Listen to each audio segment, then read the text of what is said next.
Hi guys, Hyperladder here, and this is the third episode of World Weapons in Real Life, a series where I talk about the real life counterparts to some of the guns I've been using in games I'm playing.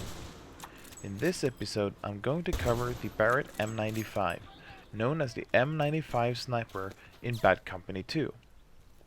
First, let's get the statistics out of the way.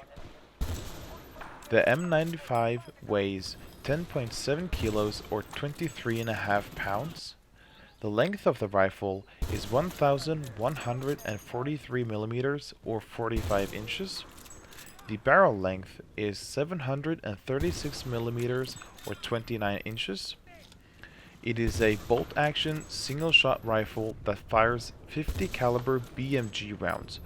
They're also known as 12.7 by 99 millimeter NATO cartridges.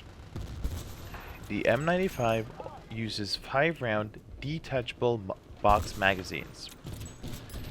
The rate of fire is not unknown per se, but I couldn't find a specific number, so I didn't list it as anything. I just wrote unknown. The muzzle velocity is 838 meters per second or 2,750 feet per second. The effective range is 1,500 meters to 1,800 meters or 4,921 to 5,006 feet. The Barrett Model 95 entered manufacturing in 1995, hence the name M95, and was an upgraded version of the Barrett Model 90 from 1990. The M95 had some small improvements over its predecessor, which made the rifle more durable and more comfortable to use. The improvements was a chrome-plated barrel chamber, which makes for easier cartridge extraction and better corrosion resistance. The pistol handle was moved forward 25 millimeters for better magazine clearance, making the rifle easier to handle and more comfortable to fire. The bolt handle was altered to a more downward direction and bent to the rear, making the rifle more streamlined. The M95 is the cousin of the M82A1 rifle, also made by the Barrett Firearms Company. The two rifles are very similar, the main difference being the bullpup design of the M95, compared to the traditional design of the M82A1.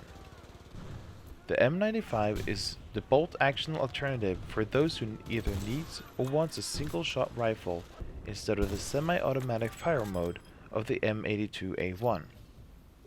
The box magazine used on the M95 is very similar to the one on the M82A1, but differs in that it's a little shallower, effectively making the two magazines non-interchangeable.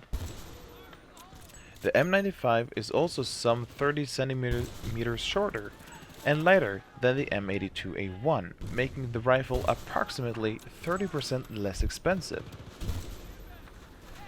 The M95 isn't made for shooting from the shoulder and is used in combination with the standard bipod mounted on the front of the lower housing. There's also an optional rear monopod, which makes for increased accuracy and easier reloading. Everything in relation to the M95 is easy to detach. The whole rifle can in fact be dismantled for cleaning in under 60 seconds without the use of any tools. The rifle also features a M1913 rail on the top of the upper housing, making it easy to attach a wide variety of different attachments. These mainly consists of different optical scopes, since the M95 doesn't feature an iron sight. The most commonly used scope is x10 telescopic scope. The 50 caliber BMG cartridges used by the M95 was originally made for the Browning machine gun, designed in the early 1910s and used during World War I and World War II. Partly because of the power of the gun and partly because of the bullet size, being shot by an M95 will cause limbs to tear off the body. In fact, the sheer slipstream of the bullet is enough to tear the skin and make bleeding wounds. The M95 is in actuality classified as an anti-materiel rifle, which means that it's made for use against buildings and lightly armored vehicles. This makes the rifle usable against infantry hiding behind or inside cover. The M95 is also used for counter-sniping operations and explosive ordnance disposal. The M95 won the US Army competition for the XM107 50 caliber sniper rifle, and a quantity was bought for further research and development. However, the M82A1 was ultimately chosen for use in active service for now. According to the Barrett Firearms, the M95 is used in active service in military and law enforcement applications in at least 15 countries. Well, that's it for now, guys. I hope you enjoyed this episode of World. I hope to see you next time. Snackis.